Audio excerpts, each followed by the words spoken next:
आपादमौलिपर्यन्तं गुरूणाम् आकृतिं स्मरेत् तेन विघ्नाः प्रणश्यन्ति सिद्ध्यन्ति च मनोरथाः। ज्ञानसद्भक्तिवैराग्यलक्ष्मीभिः परिरम्भितः विश्वेशो हृदये स्थित्वा वाग्व्यापारं करोतु मे। तपस्वाध्याय शुश्रूषा कृष्णपूजारतं मुनिं विश्वेशमिष्टदं वन्दे परिव्राट्चक्रवर्तिनं। ಶ್ರೀಗುರುಭ್ಯೋ ನಮಃ. ಅಚ್ಯುತ ಪ್ರಜ್ಞರು ಪೂರ್ಣಪ್ರಜ್ಞರು ಎಂಬುದಾಗಿ ನಾಮಕರಣ ಮಾಡಿದ್ದಾರೆ ಎಂಬುದಾಗಿ ಹಿಂದೆ ಮನನ ಮಾಡಿದ್ದೆವು. ಆಶ್ರಮಾನಂತರದಲ್ಲಿ ಪೂರ್ಣಪ್ರಜ್ಞಾಚಾರ್ಯರು ಯಾವ ರೀತಿಯಲ್ಲಿ ಅವರಿದ್ದರು ಅದನ್ನು ವರ್ಣನೆ ಮಾಡ್ತಾರೆ. ನಿರಂಗರಾಗಂ ಮುಖರಾಗವರ್ಜಿತಂ ವಿಭೂಷಣಂ ವಿಷ್ಟಪಭೂಷಣಾಯಿತಂ ಅಮಂ ಧೃತಾಷಾಢಮವೇಕ್ಷ ಮೇನಿರೇ ಸ್ವಭಾವಶೋಭಾನುಪಮೇತಿ ಜಂತವಃ. ಪುಟ್ಟ ಬಾಲಕ 11 ವರ್ಷದಲ್ಲಿ ಇರತಕ್ಕಂಥವರು, ಅವರು ಸನ್ಯಾಸವನ್ನು ಸ್ವೀಕಾರ ಮಾಡಿದ್ದಾರೆ. ಆ ಸನ್ಯಾಸವನ್ನು ಸ್ವೀಕಾರ ಮಾಡಿದಾಗ ಅವರ ವರ್ಚಸ್ಸು, ಅವರ ತೇಜಸ್ಸು, ಅವರ ಕಾಂತಿ ಅದು ಯಾವ ರೀತಿಯಲ್ಲಿತ್ತು ಅದಕ್ಕೆ ಅದನ್ನು ವರ್ಣನೆ ಮಾಡ್ತಾ ಇದ್ದಾರೆ. ಲೋಕದಲ್ಲಿ ಒಬ್ಬ ವ್ಯಕ್ತಿ ಚೆನ್ನಾಗಿ ಕಾಣಿಸ್ತಾ ಇದ್ದಾನೆ ಅಂತಾದರೆ ಆ ಚೆನ್ನಾಗಿ ಕಾಣಿಸ್ಲಿಕ್ಕೆ ಅಂತ ಅವನು ಕೆಲವೊಂದು ಅಲಂಕಾರವನ್ನು ಮಾಡ್ಕೊಳ್ಬೇಕಾಗತ್ತೆ. ದೇಹಕ್ಕೆ ಗಂಧಲೇಪನ ಅಥವಾ ಈಗಿನ ಕಾಲದ ಆಲಂಕಾರಿಕ ವಸ್ತುಗಳನ್ನು ಲೇಪನ ಮಾಡಿಕೊಳ್ತಕ್ಕಂಥದ್ದು. ತುಟಿ ಚೆನ್ನಾಗಿ ಕಾಣಬೇಕು ಅಂತಂದರೆ ಅದಕ್ಕೆ ಲಿಪ್ಸ್ಟಿಕ್ ಹಚ್ಚಿಕೊಳ್ಳೋದು, ಅಥವಾ ಹಿಂದಿನ ಕಾಲದಲ್ಲಿ ತಾಂಬೂಲ ಚರ್ವಣಾದಿಗಳ ಮೂಲಕ ಆ ತುಟಿಯನ್ನು ಕೆಂಪಾಗಿಸ್ಕೊಳ್ತಕ್ಕಂಥದ್ದು, ಈ ರೀತಿಯಾದ ವ್ಯಾಪಾರವನ್ನು ಮಾಡ್ತಾ ಇದ್ರು. ಆದರೆ ಸನ್ಯಾಸಿಗಳು ಯಾವ ವಿಧವಾಗಿರ್ತಕ್ಕಂತಹ, ಹಿಂದೆ ಹೇಳಿದರು ಸಮಸ್ತನ್ಯಸನಂ ಅಂತ, ಎಲ್ಲವನ್ನೂ ಕೂಡ ಅವರು ತ್ಯಾಗ ಮಾಡಿದ್ದಾರೆ ಅಂತ ಅಂದಮೇಲೆ ದೇಹಾಲಂಕಾರಿಕವಾದ ವಸ್ತುಗಳನ್ನು ಅವರು ಸ್ವೀಕಾರ ಮಾಡಲಿಕ್ಕೆ ಅವಕಾಶವೇ ಇಲ್ಲ. ಆದರೂ ಕೂಡ ಅವರು ವಿಶೇಷವಾಗಿ ಶೋಭಿಸ್ತಾ ಇದ್ದರು. ಅದು ಹೇಗೆ? ನಿರಂಗರಾಗಂ, ಅಂಗರಾಗ, ದೇಹವು ಚೆನ್ನಾಗಿ ಕಾಣಲಿ ಎಂಬುದಾಗಿ ಲೇಪನ ಮಾಡಿಕೊಳ್ಳಿಕ್ಕೆ ಯೋಗ್ಯವಾದ ವಸ್ತುಗಳು ಯಾವುದನ್ನು ಲೇಪನ ಮಾಡಿಕೊಂಡಿಲ್ಲ. ಹಾಗೆ ಮುಖರಾಗ ವರ್ಜಿತಂ, ಬಾಯಿ ಕೆಂಪಾಗಿ ಕಾಣಬೇಕು ಅಂತ ಈಗಿನ ಕಾಲದ ಸೌಂದರ್ಯ ಸಾಮಗ್ರಿ ಲಿಪ್ಸ್ಟಿಕ್ ಆಗಿರಬಹುದು ಅಥವಾ ಹಿಂದಿನ ಕಾಲದಲ್ಲಿ ಹಾಕಿಕೊಳ್ತಕ್ಕಂಥ ತಾಂಬೂಲ ಅದು ಯಾವುದು ಕೂಡ ಇಲ್ಲ. ಹಾಗಿದ್ದರೂ ಕೂಡ ಮತ್ತು ವಿಭೂಷಣಂ, ಭೂಷಣ, ಹಾರ, ಬಂಗಾರದ ಆಭರಣಗಳು ಯಾವುದನ್ನು ಕೂಡ ಅವರು ಧಾರಣೆ ಮಾಡಿಲ್ಲ. ಆದರೆ ವಿಷ್ಟಪಭೂಷಣಾಯಿತ, ಇಡೀ ಜಗತ್ತಿಗೇನೆ ಅಲಂಕಾರ ಪ್ರಾಯರಾಗಿರ್ತಕ್ಕಂಥವರು, 3 ಲೋಕದಲ್ಲಿ ಅಷ್ಟು ಸುಂದರರಾಗಿರ್ತಕ್ಕಂಥವರು ಅವರು ಧೃತಾಷಾಢಂ ಅಂತ ಕೈಯಲ್ಲಿ ದಂಡವನ್ನು ಹಿಡಿದಿದ್ದಾರೆ. ಯಾವ ಆಭರಣಗಳನ್ನು ಅವರು ಧಾರಣೆ ಮಾಡಲಿಲ್ಲ. ಆದರೂ ಕೂಡ ಅವರಲ್ಲಿ ವಿಶೇಷವಾಗಿರತಕ್ಕಂತಹ ಆ ಒಂದು ವರ್ಚಸ್ಸು ತೇಜಸ್ಸು ಇತ್ತು. ಅದನ್ನು ಹೇಳ್ತಾರೆ ಸ್ವಭಾವ ಶೋಭಾನುಪಮ. ಅವರ ಶರೀರದಲ್ಲಿಯೇನೇ 3 ಲೋಕದಲ್ಲಿರತಕ್ಕಂಥ ಜೀವರಿಗೂ ಆಶ್ಚರ್ಯವನ್ನು ಉಂಟು ಮಾಡತಕ್ಕಂತಹ ಸೌಂದರ್ಯ. ಕಾರಣ ಅವರ ಶರೀರ ಎಂಬತಕ್ಕಂಥದ್ದು 32 ಲಕ್ಷಣಗಳನ್ನು ಒಳಗೊಂಡಂಥ ಶರೀರ. ಆ ಶರೀರದಲ್ಲಿಯೇ ಸಹಜವಾಗಿರತಕ್ಕಂತಹ ಒಂದು ಸೌಂದರ್ಯ ಎಂಬತಕ್ಕಂಥದ್ದಿತ್ತು. ಅಂತಹ ಸೌಂದರ್ಯ ವರ್ಚಸ್ಸಿನಿಂದ ಈ ಪೂರ್ಣಪ್ರಜ್ಞಾಚಾರ್ಯರು ರಾರಾಜಿಸಿದರು ಎಂಬುದಾಗಿ ವರ್ಣನೆ ಮಾಡಿದ್ದಾರೆ. ಭುಜಂಗಭೂತೇಶ ವಿಹಂಗಪಾದಿತೈ ಪ್ರವಂದಿತಸ್ಸಾವಸರ ಪ್ರತೀಕ್ಷಣೈ ನನಾಮ ಸೋಯಂ ಗುರುಪೂರ್ವಕಾನ್ಯತೀನ್ ಅಹೋ ಮಹೀಯೋ ಮಹತಾಂ ವಿಡಂಬನಂ. ಸನ್ಯಾಸವನ್ನು ಸ್ವೀಕಾರ ಮಾಡಿದ 32 ಲಕ್ಷಣಗಳನ್ನು ಒಳಗೊಂಡಿರತಕ್ಕಂಥ ವಿಚಿತ್ರವಾಗಿರ್ತಕ್ಕಂತಹ ಸೌಂದರ್ಯ ಲಕ್ಷಣ ಸಂಪನ್ನರಾಗಿರ್ತಕ್ಕಂತಹ ಪೂರ್ಣಪ್ರಜ್ಞಾಚಾರ್ಯರು ಗುರುಗಳು ಎಂಬುದಾಗಿ ಅಚ್ಯುತ ಪ್ರಜ್ಞರಿಗೆ ನಮಸ್ಕಾರವನ್ನು ಮಾಡಿದ್ದಾರೆ. ಅದನ್ನು ವರ್ಣನೆ ಮಾಡ್ತಾರೆ. ಅಚ್ಯುತ ಪ್ರಜ್ಞಾಚಾರ್ಯರಿಗೆ ಪೂರ್ಣಪ್ರಜ್ಞಾಚಾರ್ಯರು ನಮಸ್ಕಾರವನ್ನು ಮಾಡಿದ್ದಾರೆ ಅಂತಂದರೆ ಪೂರ್ಣಪ್ರಜ್ಞಾಚಾರ್ಯರು ಯಾರು? ಭುಜಂಗಭೂತೇಶ ವಿಹಂಗಪಾದಿಕೈ ಪ್ರವಂದಿತ.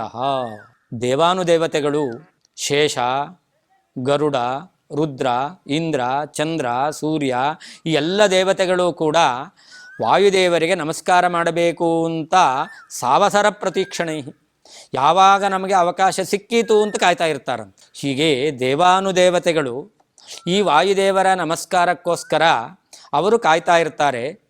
ವಾಯುಸ್ತುತಿಯಲ್ಲಿ ವರ್ಣನೆ ಮಾಡ್ತಾರೆ. ಭಕ್ತ್ಯುದ್ರೇ ಕಾವಗಾಢ ಪ್ರಘಟನ ಸದಟಾತ್ಕಾರ ಸಂಘೃಶ್ಯಮಾಣ ಪ್ರಾಂತ ಪ್ರಾಗ್ರ್ಯಾಂಘಿ ಪೀಠೋತ್ಥಿತ ಕನಕರಜ ಪಿಂಜರಾ ರಂಜಿತಾಶಾಹ. ದೇವತೆಗಳು ಭಕ್ತ್ಯುದ್ರೇಕದಿಂದ ನಮಸ್ಕಾರ ಮಾಡಬೇಕು ಅಂತ ತಾಮುಂದು ಅಂತ ಬಂದಾಗ ಅವರ ಕಿರೀಟವು ಪಾದಪೀಠಕ್ಕೆ ಘರ್ಷಿತವಾಗಿ ಆ ಕಿರೀಟದಲ್ಲಿರ್ತಕ್ಕಂಥ ಮಣಿಗಳ ಕಣಗಳು ಮೇಲೆ ಬರ್ತಾ ಇತ್ತು. ಆ ಮಣಿಗಳ ಕಣದಿಂದ ಅವರ ಪಾದ ಪೀಠ ಶೋಭಿಸ್ತಾ ಇತ್ತು. ಅಂತಹ ವಿಶಿಷ್ಟವಾಗಿರ್ತಕ್ಕಂಥ ವ್ಯಕ್ತಿತ್ವ, ಸಕಲ ದೇವತೆಗಳಿಂದ ನಮಸ್ಕೃತವಾಗಿರ್ತಕ್ಕಂಥ ವ್ಯಕ್ತಿತ್ವ ವಾಯುದೇವರದ್ದು ಅಂತ. ಹೀಗೆ ಗರುಡ, ಶೇಷ, ರುದ್ರ, ಇಂದ್ರಾದಿ ದೇವತೆಗಳಿಂದ ನಮಸ್ಕೃತರಾಗಿರ್ತಕ್ಕಂತಹ ಈ ವಾಯುದೇವರು ಈಗ ಪೂರ್ಣಪ್ರಜ್ಞರು ಎಂಬುದಾಗಿ ಅವರು ಆಶ್ರಮ ನಾಮವನ್ನು ಸ್ವೀಕಾರ ಮಾಡಿದ ಮೇಲೆ ಆಶ್ರಮವನ್ನು ಕೊಟ್ಟಿರ್ತಕ್ಕಂಥ ಗುರುಗಳಿಗೆ ನಮಸ್ಕಾರವನ್ನು ಮಾಡ್ತಾ ಇದ್ದಾರಂತೆ. ನನಾಮ ಸೋಯಂ ಗುರು ಪೂರ್ವಕಾನ್ಯತೀನ್ ಅಂತ. ಅಚ್ಯುತ ಪ್ರಜ್ಞರು ಅವರಿಗಿಂತ ಆಚಾರ್ಯರಿಗಿಂತ ಮೊದಲು ಅಚ್ಯುತ ಪ್ರಜ್ಞರಿಂದ ಆಶ್ರಮವನ್ನು ಸ್ವೀಕಾರ ಮಾಡಿರ್ತಕ್ಕಂಥ ಜ್ಯೇಷ್ಠಯತಿಗಳು ಅಂತ ಅವರಿಗೂ ನಮಸ್ಕಾರವನ್ನು ಮಾಡಿದ್ದಾರಂತೆ. ಅದನ್ನು ಹೇಳ್ತಾರೆ, ಅಹೋ ಮಹೀಯೋ ಮಹತಾಂ ವಿಡಂಬನಂ. ಗರುಡಾದಿ ದೇವತೆಗಳಿಂದಲೇ ನಮಸ್ಕೃತರಾಗಿದ್ದಾರೆ ಅಂತಂದ ಮೇಲೆ ಗರುಡಾದಿಗಳು ಇವರಿಗೆ ನಮಸ್ಕಾರ ಮಾಡೋದರಿಂದ ಇವರು ಯಾರಿಗೂ ನಮಸ್ಕಾರ ಮಾಡಬೇಕಾಗಿಲ್ಲ. ಆದರೂ ಕೂಡ ಇವರು ನಮಸ್ಕಾರ ಮಾಡಿದ್ದಾರೆ. ಮಹತಾಂ ವಿಡಂಬನಂ. ಮಹನೀಯರು, ಮಹಾತ್ಮರು ಅವರು ಅವತಾರ ಮಾಡಿದಾಗ ಯಾವ ರೀತಿಯಲ್ಲಿ ನಡ್ಕೊಳ್ಬೇಕೋ, ತಾವು ಅವತಾರವನ್ನು ಮಾಡಿದವರು ಅಂತ ಗೊತ್ತಾಗದ ಹಾಗೆ ಅವರು ನಡ್ಕೊಳ್ತಾರೆ. ಇದೇ ಮಹಾತ್ಮರು ನಡ್ಕೊಳ್ತಕ್ಕಂತಹ ರೀತಿ ಅಂತ.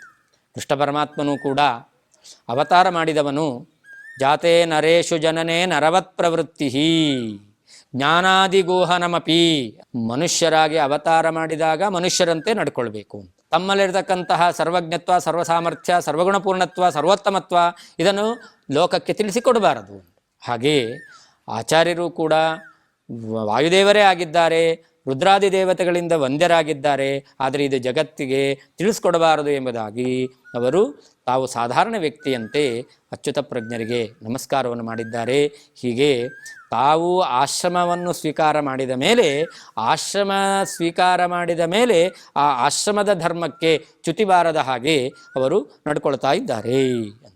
ಮುಂದೆ ಅಚ್ಯುತ ಪ್ರಜ್ಞರು ಪೂರ್ಣಪ್ರಜ್ಞರಿಗೆ ಸನ್ಯಾಸವನ್ನು ಕೊಟ್ಟ ಮೇಲೆ ಸನ್ಯಾಸಿಗಳು ಆಚರಣೆ ಮಾಡಬೇಕಾದಂತಹ ಏನೇನು ಧರ್ಮಾಚರಣೆಗಳಿದೆ ಅದನ್ನು ಅವರಿಗೆ ಶಿಕ್ಷಣ ಮಾಡಬೇಕು, ಅವರಿಗೆ ಹೇಳಿಕೊಡಬೇಕು ಅಂತ ಪ್ರವೃತ್ತಿ ಮಾಡಿದ್ರು ಅಂತ ನಿರೂಪಣೆ ಮಾಡ್ತಾ ಇದ್ದಾರೆ. ವರಾಶ್ರಮಾಚಾರ ವಿಶೇಷ ಶಿಕ್ಷಣಂ ವಿಧಿಸ್ಸುರಸ್ಯಾಚರಿತಂ ನಿಶಾಮಯನ್ ವಿಶೇಷ ಶಿಕ್ಷಾಂ ಸ್ವಯಮಾಪ್ಯಧೀರದೀ ಯತೀಶ್ವರೋ ವಿಸ್ಮಯಮಾಯತಾಂತರಂ. ಪೂರ್ಣಪ್ರಜ್ಞಾಚಾರ್ಯರು ಸನ್ಯಾಸವನ್ನು ಸ್ವೀಕಾರ ಮಾಡಿದ ಮೇಲೆ ಯತಿಗಳು ಅನುಷ್ಠಾನ ಮಾಡಬೇಕಾಗಿರ್ತಕ್ಕಂತಹ ಕರ್ಮಗಳನ್ನು ಅವರಿಗೆ ಹೇಳಿಕೊಡಬೇಕು ಅಂತ ಅಚ್ಯುತ ಪ್ರಜ್ಞರು ಪ್ರವೃತ್ತಿ ಮಾಡ್ತಾ ಇದ್ದಾರಂತೆ. ವರಾಶ್ರಮಾಚಾರ ವಿಶೇಷ ಶಿಕ್ಷಣಂ ವಿಧಿತ್ಸುಹು.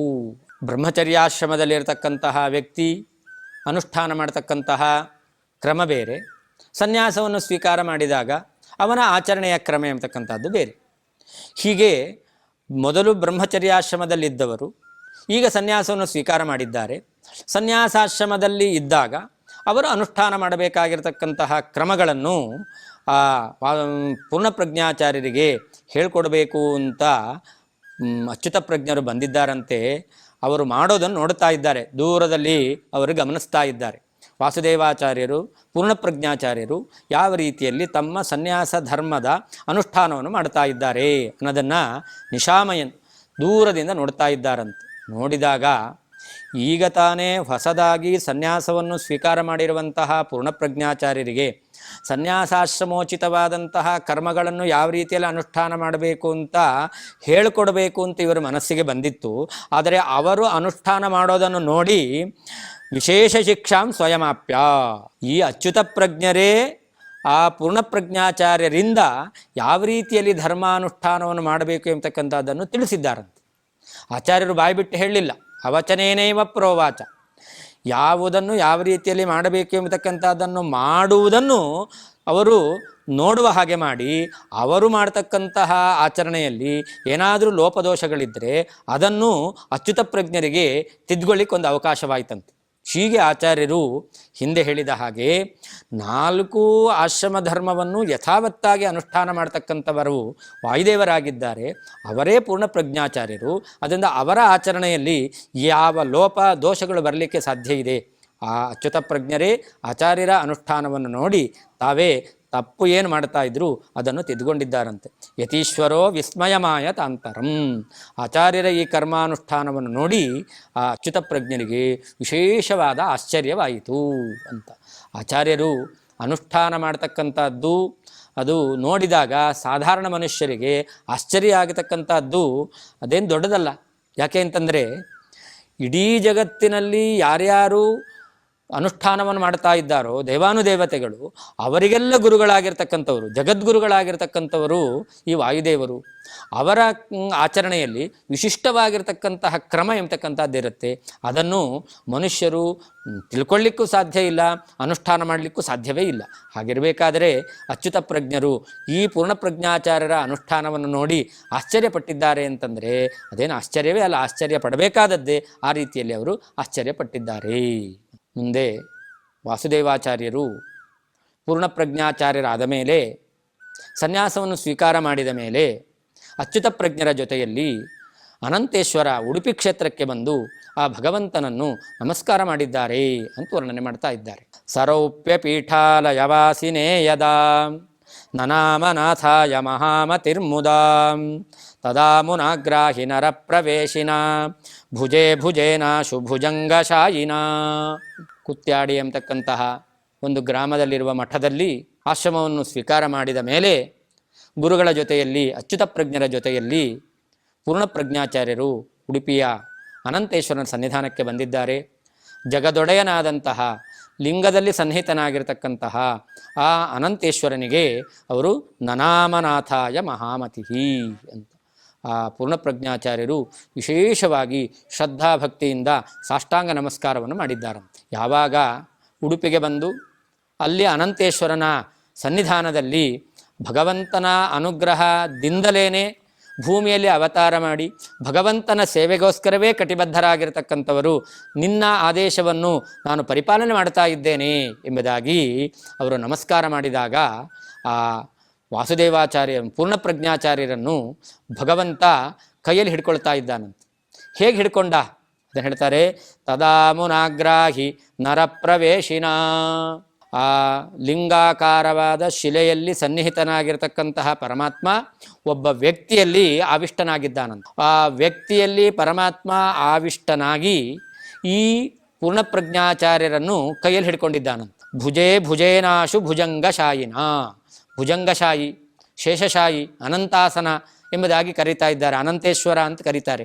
ಹಾಗಾದರೆ ಪದ್ಮನಾಭ ಆ ಸರ್ಪದ ಮೇಲೆ ಮಲಗಿರತಕ್ಕಂತಹ ಯಾವ ಪರಮಾತ್ಮ ಇದ್ದಾನೆ ಅವನು ಒಬ್ಬ ಪುರುಷನಲ್ಲಿ ಪ್ರವೇಶವನ್ನು ಮಾಡಿ ಈ ಪೂರ್ಣಪ್ರಜ್ಞಾಚಾರ್ಯರ ಕೈಯನ್ನು ಹಿಡ್ಕೊಳ್ತಾ ಇದ್ದಾನಂತೆ. ಮುಂದೇನಾಯಿತು ಅದನ್ನು ವರ್ಣನೆ ಮಾಡ್ತಾರೆ. ಚಿರಾತ್ಸು ತತ್ವಂ ಪ್ರಭುಬುತ್ಸು ನಾತ್ವಯ ನಿಷೇವಣಂ ಮೇ ಯದಕಾರಿ ತತ್ಫಲಂ ಇಮಂ ದದಾಮಿತ್ಯಭಿಧಾಯ ಸೋಮುನ ತದಾ ಪ್ರಣೀಯ ಪ್ರದದೇಚ್ಯುತಾತ್ಮನೇ. ಅಚ್ಯುತ ಪ್ರಜ್ಞರು ಅನೇಕ ವರ್ಷಗಳಿಂದ ಅನಂತೇಶ್ವರನ ಸೇವೆಯನ್ನು ಮಾಡ್ತಾ ಇದ್ದಾರೆ. ಯಾಕೆ ಮಾಡ್ತಾ ಇದ್ರು ಅಂತಂದರೆ ಚಿರಾ ಸುತತ್ವಂ ಪ್ರಭುಭುತ್ಸುನ. ಒಳ್ಳೆಯ ತತ್ವವನ್ನು ತಿಳ್ಕೊಳ್ಬೇಕು, ತಮಗೆ ತತ್ವಜ್ಞಾನ ಎಂಬತಕ್ಕಂಥದ್ದು ಬೇಕು. ಆ ತತ್ವಜ್ಞಾನವನ್ನು ಪಡಿಲಿಕ್ಕೆ ಬೇಕಾದ ಒಬ್ಬ ವ್ಯಕ್ತಿ ತಮಗೆ ಬೇಕು ಎಂಬುದಾಗಿ ಆ ಅನಂತೇಶ್ವರನ ವಿಶೇಷವಾದ ಸೇವೆಯನ್ನು ಮಾಡ್ತಾ ಇದ್ದಾರಂತೆ. ಅಚ್ಯುತ ಪ್ರಜ್ಞರು ಅನೇಕ ವರ್ಷಗಳ ಕಾಲ ಉಡುಪಿಯಲ್ಲಿದ್ದು ಅನಂತೇಶ್ವರನ ಸೇವೆಯನ್ನು ಮಾಡ್ತಾ ನನಗೆ ತತ್ವಜ್ಞಾನವನ್ನು ನೀನು ಕರುಣಿಸಬೇಕು, ಅದಕ್ಕೆ ಯೋಗ್ಯನಾಗಿರ್ತಕ್ಕಂತಹ ಒಬ್ಬ ವ್ಯಕ್ತಿಯನ್ನು ನೀನು ಕೊಡಬೇಕು ಎಂಬುದಾಗಿ ಪ್ರಾರ್ಥನೆ ಮಾಡ್ತಾ ಇದ್ದಾರಂತೆ. ನಿಷೇವಣಮ್ಮೆ ಯದಕಾರಿ ಅಂತ.